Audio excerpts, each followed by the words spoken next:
Two men were secretly checking out a beautiful woman when suddenly, her face underwent a horrifying transformation. The men were stunned, but in the next moment, the woman's face returned to normal. At first, Nick thought his eyes were playing tricks on him. However, when he arrived at the police station for work, he saw a criminal making the same monstrous face at him. When Nick looked again, the criminal's face was back to normal. Little did Nick know that this was connected to his ancestral bloodline. When he returned home after work, he discovered that his aunt, whom he hadn't seen in over a decade, had come to visit him late at night. She wanted to reveal the family's secret to him. Nick's aunt asked if he had been seeing strange things lately that only he could see. Nick had no idea what she was talking about. As they were talking, Nick's aunt suddenly sensed danger nearby and quickly pulled out a knife. Out of nowhere, a humanoid monster appeared, wielding a large scythe and attacking them. They were instantly knocked to the ground. At the last crucial moment, a bullet struck the monster from behind. Incredibly, the monster's face transformed into a human one. Nick could hardly believe what he was witnessing. To uncover the truth, Nick took his unconscious aunt to the hospital for treatment. When she woke up,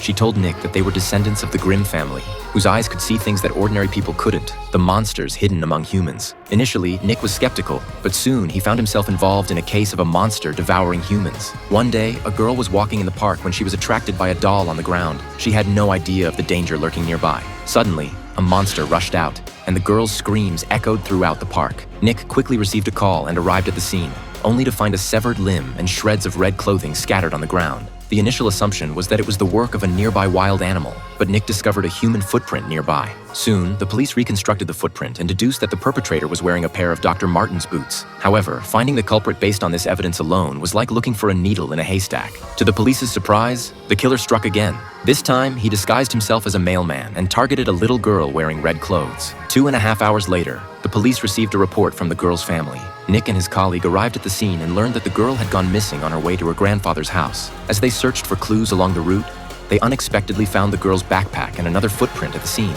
Nick followed the trail out of the park and spotted a man ahead. As some children passed by, the man suddenly transformed into a monster. Could he be the killer? You can find the answer in this TV series called Grimm.